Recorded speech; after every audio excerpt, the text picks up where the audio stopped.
Hey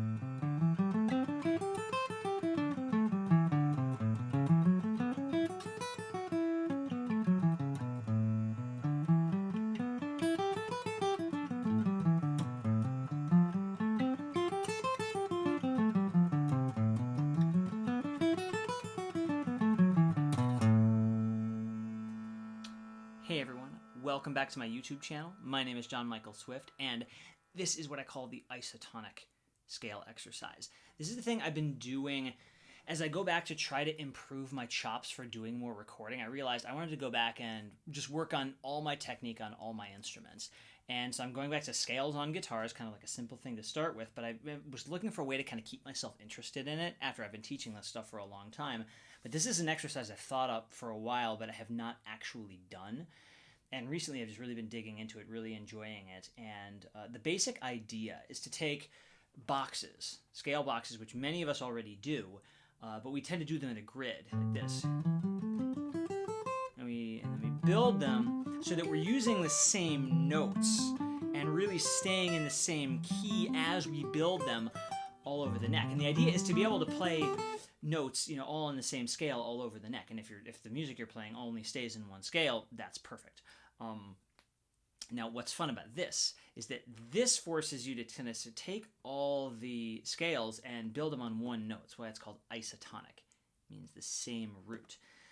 And in addition to really kind of practicing seeing the boxes a little more clearly to kind of intensify your knowledge of them, it also starts to give you access to new sounds, which hopefully I'll develop a little bit more in the few weeks. But right now I'm just going to show you how this works with the pentatonic scales, because it's about as simple as it gets. I'm working on some other scales now. It gets more difficult, but they're all sorts of cool things come out of this. So you'd start with a note. Let's take A. I'm going to put on a little drone here. I really like my drones. And this drone happens to be on A. And what this is going to do is it's going to mean that the focus is always going to stay on A and E as the main notes, even though some of these scales don't have the E in them. They're all going to have A in them, but some of them won't have the E in them. But that's going to force these scales to kind of go into a mode of themselves. So you can hear the emotion of them quite differently. So if I start with minor pentatonic, I'll just play with it a bit.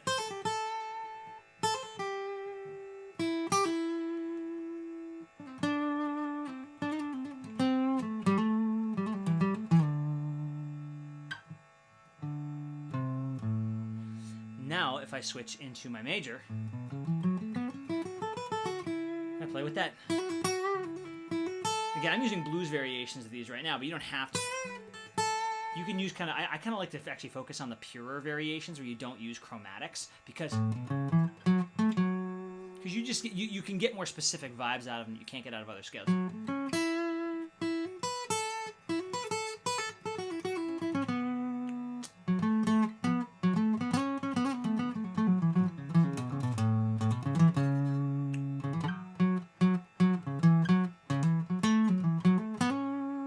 Etc., etc. Okay, let's try the next one. If we put box 3 over here, we will get... This is where it starts to get fun, because these ones we don't get on the West a lot. Remember, A is still the root.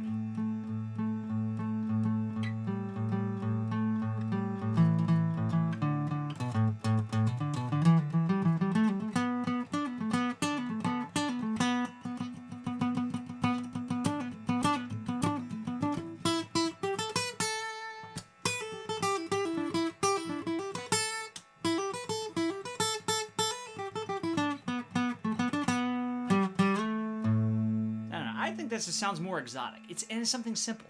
Just the pentatonic scale thrown over here. I could just play with that forever and see what kind of cool things I come up with. Now the next one, this one is a little easier to understand why this works the way it does. Because my drone is making A the tonic, but these are the notes of D minor. So this is an example of I'm taking like a D minor pentatonic, but I'm making A the focus. Let's see what we get.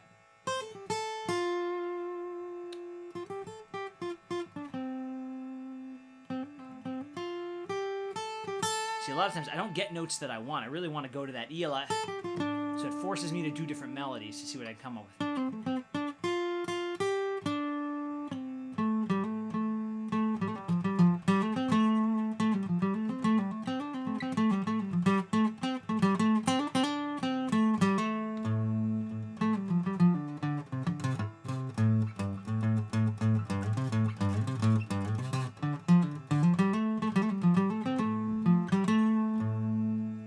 I just think that's fun. Last one is the fifth mode. You'll get.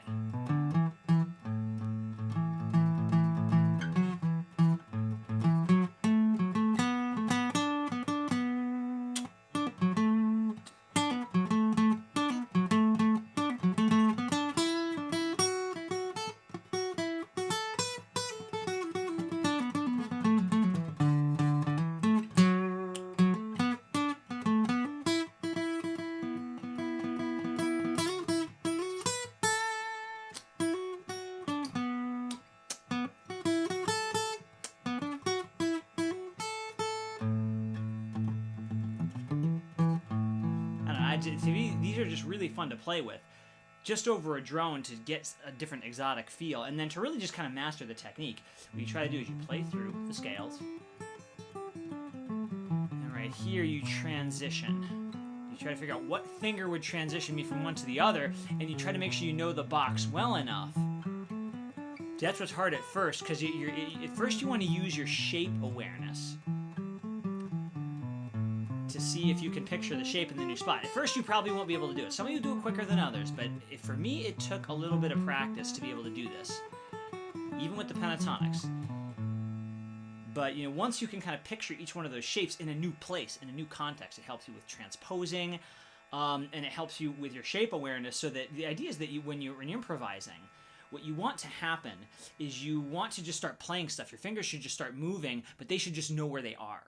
When you get a little more advanced at knowing these boxes, you don't have to think, okay, what key am I in? What mode am I in? It's like you just start playing and your fingers just know. And it's very quick. You don't really have to do a lot of theory anymore. So that will help with this sort of thing. And again, it's like what's really fun with this is if, for me, I've done a lot of interval training already. So what I do is as I get into these new modes, I get my fingers to play the modes. And the drone keeps my ear grounded. And then what I do is I ask myself, all right, what are the intervals in this mode?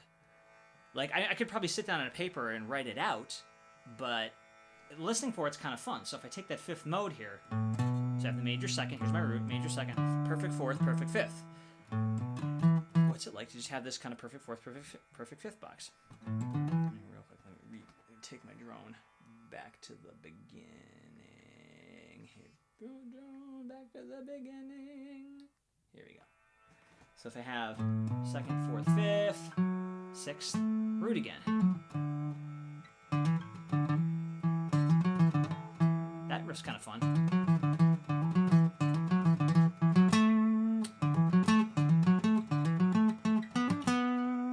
This is also kind of interesting. It's like, I just wouldn't think to do this normally.